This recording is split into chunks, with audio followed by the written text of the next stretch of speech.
अब मैं सचिव उच्च एवं तकनीकी शिक्षा विभाग शुचि शर्मा मैम से आग्रह करूंगी कि वे हमारा मार्गदर्शन करें। Ma'am.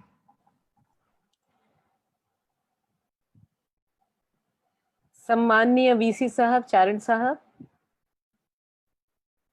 Alka Swami ji, dean of the university, faculty, यहाँ पार्टिसिपेट करने वाले पैनलिस्ट, जो इस वेबिनार को में सम्मिलित हो रहे हैं, सुन रहे हैं, वे सभी स्टूडेंट्स, फैकल्टी, आप सभी को मेरा नमस्कार। और इस बात के लिए भगवान को धन्यवाद देते हैं कि हम सब इस जो भयंकर क्राइसिस है, जो कोविड-19 क्राइसिस है, उसमें हम सब सुरक्षित हैं, इस समय बचे हुए हैं। तो ये भगवान को अनेक धन्यवाद उसका। मेरी सबके लिए शुभकामनाएं भी यही हैं कि सब अपने स्वास्थ्य का ख्याल रखें और अच्छे से जो भी नॉर्म्स हैं उसका पालन करते हुए अपने जीवनचर्या करें। सबसे पहले तो मुझे बहुत ही खुशी होती है चारण साहब की आइडियाज को देखकर, और वो सिंपली आइडियाज ही नहीं है, वो इम्प्लीमेंट कर रहे हैं उन आइडियाज को, और बहुत डिफरेंट जो चीज है उसको उन्होंने एक एग्जीक्यूट करके बता दिया है, जो सामान्यतया हमें दिखता नहीं है एजुकेशन सिस्टम में। बहुत बहुत बधाई चारण साहब, और आपने आनंदम को भी अब इसमें कोर्स में सम्मिलित कर लिया। ऑलरेडी प्लेटफॉर्म आपका ह्यूमन वैल्यूज के लिए तैयार था। अभी जो अलका स्वामी जी भी वास्तव में बहुत अच्छे ढंग से इसको एंकर कर रही हैं और कोऑर्डिनेट कर रही हैं, और समझ आ रहा है कि इनको बहुत गहरी समझ है इस विषय में। मैं यहाँ ज्वाइन किए हुए मुझे ज़्यादा समय नहीं हुआ, मुझे 8 महीने ही हुए हैं, और इससे पहले मैं शिक्षा के क्षेत्र में मेरा पोस्टिंग कभी भी नहीं रहा, चाहे वो स्कूल शिक्षा हो, चाहे उच्च शिक्षा हो। थोड़ा समय के लिए मैं तकनीकी शिक्षा में 2006 से 8 के समय में ज़रूर थी, लेकिन वो इतनी डिसाइसिव लेवल नहीं था। लेकिन ये ऐसा पहला अवसर मिला है मुझे, और पहली बार मैं शिक्षा से सीधे इस ढंग से जुड़ी हूँ।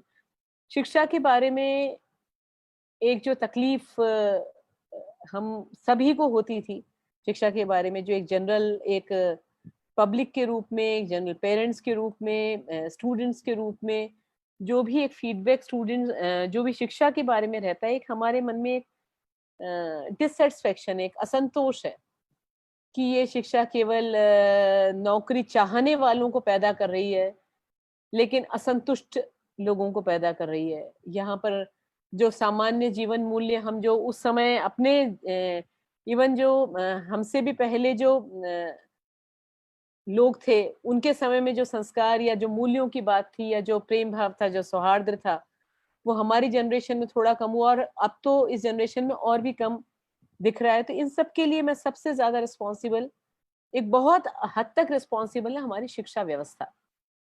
शिक्षा व्यवस्था में परिवर्तन करने के विचार न जाने कितने समय से होते रहे हैं।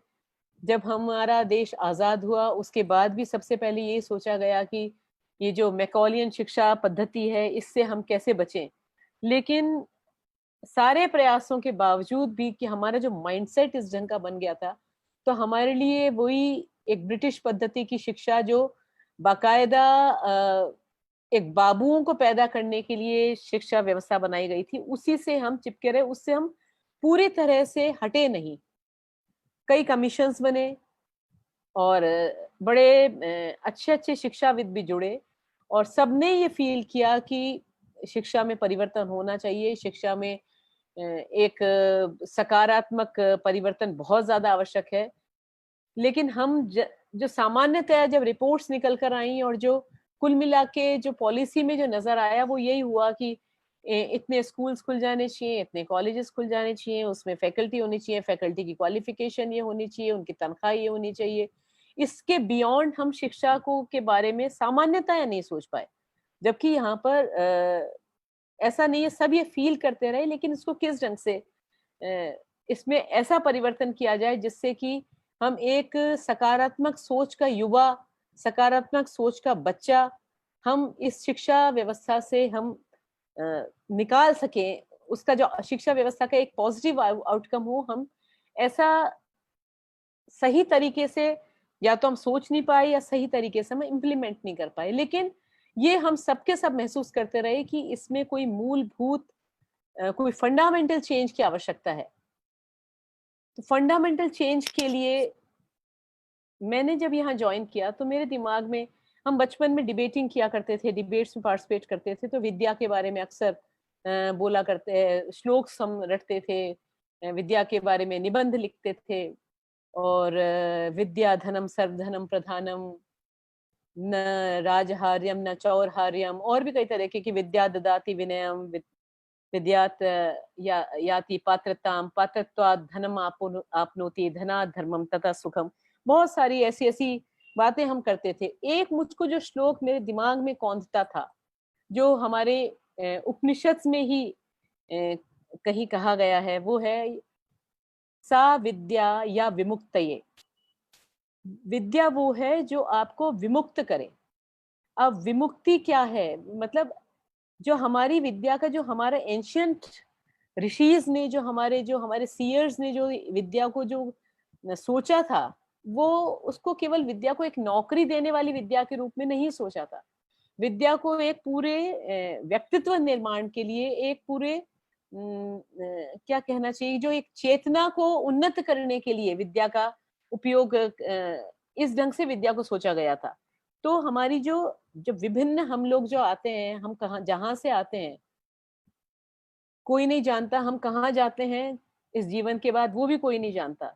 लेकिन एक खोज में प्रत्येक मनुष्य लगा रहता है। हर एक को एक अंदर से खोज होती है। हमारे ऋषियों ने उसी खोज के परिणाम स्वरूप इन बातों पे निष्कर्ष तक पहुंचे थे कि विद्या वो है जो हमें विमुक्त करती है और हर एक की चेतना को उन्नत करती है, उसको विमुक्ति की तरफ लेकर जाती है। लेकिन हमारी विद्या सीमित हो गई कालांतर में, कई तरह के इतिहास उसके कारण है, बहुत सारे रीजंस हैं। उसका कोई अर्थ आज उसको विवेचन विश्लेषण करने का कोई अर्थ नहीं है। लेकिन अब जो हमारे सामने जो विद्या व्यवस्था है वो ये है कि हम ये सोचते हैं कि इवन जब बच्चे को आज फर्स्ट क्लास में एडमिशन करवाने जाते हैं पेरेंट्स, उनके दिमाग में होता है कि बच्चे को क्या बनाना है, डॉक्टर, इंजीनियर, लेक्चरर, प्रोफेसर, या कुछ, मतलब कुछ ना कुछ बनाना है बच्चे को। तो ये बनाना जो है, ये जो हमारा कॉन्सेप्ट है, यही रॉन्ग है।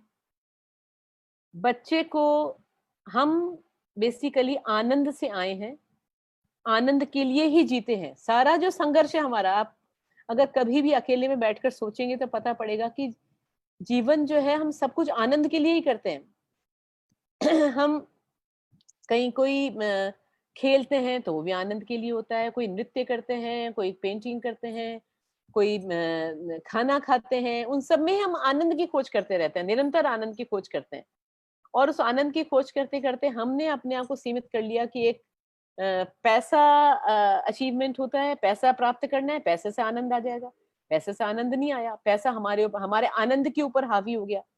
तो आनंद हमारा टोटली मिसिंग हो गया, हमारे सारे कॉन्सेप्ट से, सारे लाइफस्टाइल में हमारा आनंद मिसिंग हो गया, जबकि हम जी आनंद के लिए रहे, और अल्टीमेटली हम आनंद में ही विलीन हो जाएंगे। तो इस बारे में सोचते सोचते मेरे दिमाग में एकदम 2 अक्टूबर को, मैं महात्मा गांधी की जयंती पर मुझे कहीं बोलना था, कहीं मुझको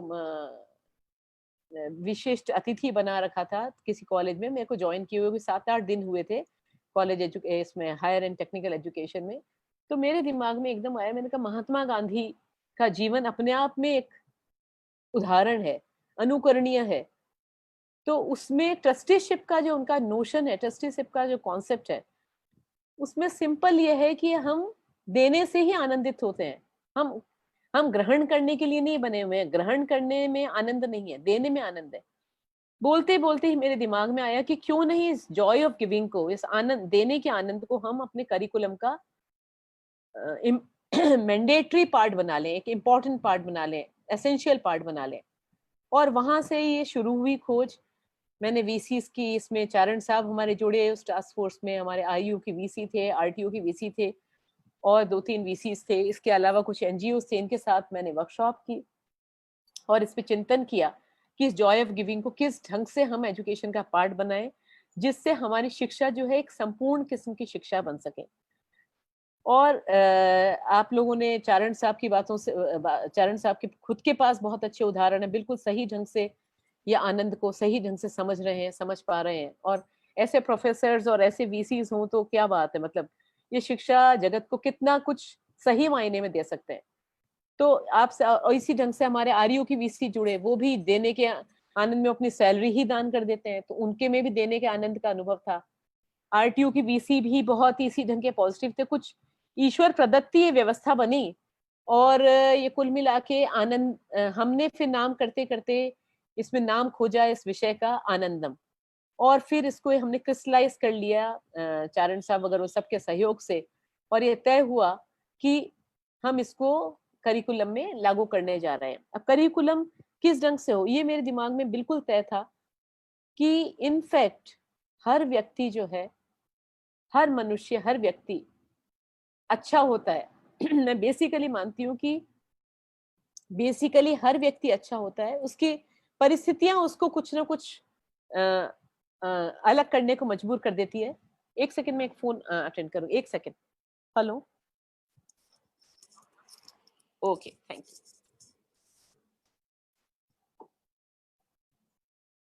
तो उसमें जो इनेट क्वालिटीज हैं, करुणा और मैत्री की, जो काइंडनेस और शेयरिंग की जो उसकी इनेट क्वालिटीज हैं, उसको कैसे हम इवॉल्व करें, कैसे हम उसको पनपाएं, उस बच्चे के अंदर जो क्वालिटीज हैं, जो हर मनुष्य के अंदर क्वालिटीज हैं, उसकी अच्छाई, इस बेसिक क्वालिटी जो उसके अंदर छुपी रह जाती है, दमित रह जाती है, उसको हम शिक्षा के माध्यम से कैसे इवॉल्व करें, शिक्षा का पार्ट बना के। तो मेरे मन में आया कि हर दिन, क्योंकि हर दिन कोई ना कोई अच्छा कृत्य जरूर करता है, चाहे वो अपनी माँ का सपोर्ट कर रहा है, या माँ को कहीं मदद कर रहा है, दादी की मदद कर रहा है, या पिताजी के लिए कहीं कुछ मदद कर रहा है, भाई की कर रहा है, अपने क्लास फेलो की कर रहा है, रास्ते में चलते किसी ब्लाइंड पर्सन की, किसी हैंडीकैप्ड की, किसी के लिए छोटा मोटा कहूँ, चाहे वो बस में उठ के अपनी सीट किसी और को दे रहा है, कोई प्रेग्नेंट लेडी मिली तो उसके लिए कुछ चिंता कर रहा है। जो बच्चा, मतलब बच्चे में जो करुणा की भावना है, उस करुणा की भावना को हम कैसे विकसित करें, तो ये निष्कर्ष निकाला कि एक डायरी में वो बच्चा हर दिन अपना एक गुड एक्ट दर्ज करेगा। वो डायरी आनंदम के पीरियड में वो लेकर जाएगा। उस डायरी में हम कोई जजमेंट नहीं करेंगे, सिंपल वो डायरी जो आनंदम की क्लास में जो टीचर है, कोई भी टीचर उस आनंदम का टीचर बनेगा, क्योंकि हर फैकल्टी का कोई स्पेशल, इसमें ना कोई स्पेशल किसी प्रकार की किताब हम लगाएंगे आनंदम में, ना किसी प्रकार का कोई लेक्चर होगा। सिंपल वो बच्चा जो एक अच्छा काम कर रहा है, वो अच्छा काम शेयर करेगा क्लास में। उसमें 8-10-10-12 जितने भी उस आधे पौन घंटे की क्लास में जितना भी कैपेसिटी है, उतने बच्चों का हम थोड़ा सा सुनेंगे, बाकी वो डायरीज को एंटर कर लेंगे कि हाँ, उन बच्चों ने अपना एक कृत्य यहाँ पर एंटर किया। ये सब कंप्यूटराइज एंटर करवाएंगे। दूसरी जो महत्वपूर्ण चीज है, वो है, वो बच्चे जो हैं ग्रुप्स बनाएंगे क्लास में, और कोई ना कोई कम्युनिटी डेवलपमेंट्स, कम्युनिटी हेल्प से रिलेटेड, कम्युनिटी सर्विस से रिलेटेड कोई ना कोई प्रोजेक्ट वो अपने आप चयन करेंगे। कुछ मेंटोर जो है, जो टीचर है, वो उनको गाइड कर देंगे कि इस तरह के प्रोजेक्ट्स ले सकते हैं, और उस प्रोजेक्ट पे वो वर्क करेंगे 6 महीने तक। उसमें कुछ भी हो सकता है, चाहे वो वाटर हार्वेस्टिंग से रिलेटेड है, एनवायरनमेंट के किसी और पक्ष से रिलेटेड है, किसी विमेन एम्पावरमेंट से रिलेटेड है, हेल्थ एंड हाइजीन से रिलेटेड है, सैनिटेशन से रिलेटेड है, आज कोविड की क्राइसिस है, इससे रिलेटेड कुछ मदद के लिए हो सकते हैं। और इंजीनियरिंग के बच्चे बहुत सारे आविष्कार इसके माध्यम से कर सकते हैं, कोई नई चीजें सोच सकते हैं किसी की मदद करने के लिए। तो इस ढंग के कोई प्रोजेक्ट्स वो बच्चे टेकअप करेंगे, और वो 15-15 दिन में उन प्रोजेक्ट्स के बारे में टीचर रिव्यू करता रहेगा। महीने के अंत में एक जनरल रिव्यू होगा, जिसमें उस जगह के कोई एसडीओ या कोई अच्छे फिलैंथ्रोपिस्ट जिनका अच्छा अनुभव है ऐसे परोपकारी कार्य करने का, सामुदायिक विकास से रिलेटेड कोई कार्य करने का, ऐसे लोगों के बीच में बच्चे अपने प्रोजेक्ट शेयर करेंगे, कुछ उनको फीडबैक मिलेंगे। बच्चों को इस मामले में कुछ एनजीओ की मदद भी मिल जाएगी। ये वीसीज पर और एचओडीज पर निर्भर करता है कि वो अच्छे एनजीओ को जोड़ेंगे, और वो बच्चे अपने प्रोजेक्ट्स करेंगे। इन प्रोजेक्ट्स का इवैल्यूएशन होगा बाय प्रोजेक्ट इवैल्यूएशन कमिटी, और इन बच्चों इन प्रोजेक्ट्स में उनको ग्रेड्स मिलेंगे, ABC ग्रेड्स मिलेंगे, वो एक पूरा हमने तय कर दिया। ये जो प्रोजेक्ट है आनंदम जो है, इसको हर सेमेस्टर में 2 क्रेडिट का रखा जाएगा। सपोज आपके टोटल क्रेडिट्स आपके इंजीनियरिंग के कोर्स में 180 हैं, 182 हैं, तो उसमें से 16 क्रेडिट्स जो हैं आनंदम के होंगे। अब आप अब ये सोचिए ये कितनी महत्वपूर्ण चीज हो जाएगी आनंदम। और बच्चा जब इसमें, क्योंकि ये क्रेडिटेड कोर्स है, तो बच्चा इसको सीरियसली लेगा, सीरियसली काम करेगा, सोसाइटी की प्रॉब्लम सॉल्व करने की कोशिश करेगा, उसकी क्रिएटिव स्किल्स जो है इसके बहाने एक्सप्रेस होंगी, उसकी गुडनेस इसके बहाने एक्सप्रेस होगी, उसकी काइंडनेस इसके बहाने एक्सप्रेस होगी, और उसकी शेयरिंग की जो अंदर की जो दबी हुई इच्छाएं वो उससे एक्सप्रेस होंगी, और इससे उसको कुल मिला के ultimately it will lead to happiness. ये उसको आनंद देगा, ये उसका फ्रस्ट्रेशन दूर करेगा। नहीं तो आज का जो सीमित पाठ्यक्रम है, सीमित शिक्षा जो है, वो केवल बच्चे को कि फर्स्ट ईयर में घुसता है इंजीनियरिंग में, मैकेनिकल में घुसा कि जॉब सर्च करना शुरू कर देगा, जॉब की इंटर्नशिप के लिए सर्च करना शुरू करेगा, ये इनके इन प्रकार वो जॉब लेगा, जॉब नहीं मिलेगा तो उसको अंदर उसके में डिप्रेशन, उसके में तकलीफ होनी शुरू होगी, कई बार मेंटल इलनेसेस इस हद तक हो जाती हैं कि वो सुसाइडल टेंडेंसीज आने लग जाती हैं, फेलियर के बेवजह की उसके अंदर जो एक अजीब से नोशंस, नेगेटिव, उसके नेगेटिव थॉट्स आने लग जाते हैं। ये सारी चीजों से बच्चा बचेगा और रियल कंट्रीब्यूशन करेगा सोसाइटी में। इस बहाने सोसाइटी में आप देखिए ये जो यूथ है हमारा, ये कितना कीमती यूथ है, कितना वैल्यूएबल यूथ है, ये कितनी वैल्यूएबल एनर्जी है। ये एनर्जी राइट डायरेक्शन में चैनलाइज होगी। ये बच्चे, मैं ये मानती हूँ कि बहुत सारे बच्चे बहुत बहुत अच्छे काम करना चाहते हैं, लेकिन उन अच्छे कामों को क्योंकि रिकॉग्निशन नहीं होती हमारे मार्क्स सिस्टम में, हमारे एग्जाम सिस्टम में, हमारे एजुकेशन सिस्टम में, तो वो बच्चे बेचारे एक उनकी जो ये इच्छाएं दबी रह जाती हैं, और वो रटने में, और केमिस्ट्री के फॉर्मूले, एक्टिविटी सीरीज रट रहे हैं, कोई न्यूटन्स लॉज रट रहे हैं, और सर्किट के डायग्राम्स बनाने में रट रहे हैं।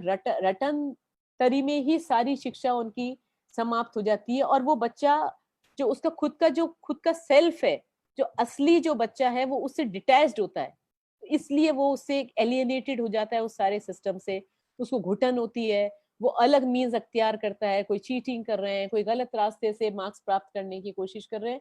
तो आप सोचिए कि जिस दिन ये ऐसा फ्रूटफुल काम करने शुरू करेगा, उसको सोसाइटी की समस्याओं का पता पड़ेगा, उसको लगेगा कि मुझसे भी ज्यादा दुखी दूसरे लोग हैं, मैं कितना सुखी हूँ, मुझे भगवान ने कितना कुछ दिया है।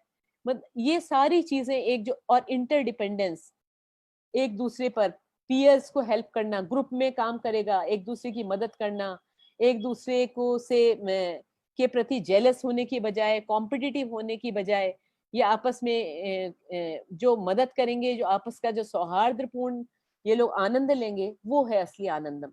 तो मेरे सारे आनंदम का मकसद ये था, और मैं पुनः बधाई देती हूँ हमारे चारण साहब को, और बहुत बहुत तहे दिल से मैं इनको धन्यवाद देती हूँ। उनको बार बार मैं दे भी चुकी हूँ धन्यवाद, कि इन्होंने सबसे पहले इस आनंदम को पाठ्यक्रम के रूप में लागू कर दिया। आप लोगों का ह्यूमन वैल्यू ऑलरेडी पाठ्यक्रम आपका इतना बढ़िया ग्राउंड तैयार है, इतनी अच्छी मेहनत कर रहे हैं, इतने सारे वर्कशॉप्स आप कर रहे हैं।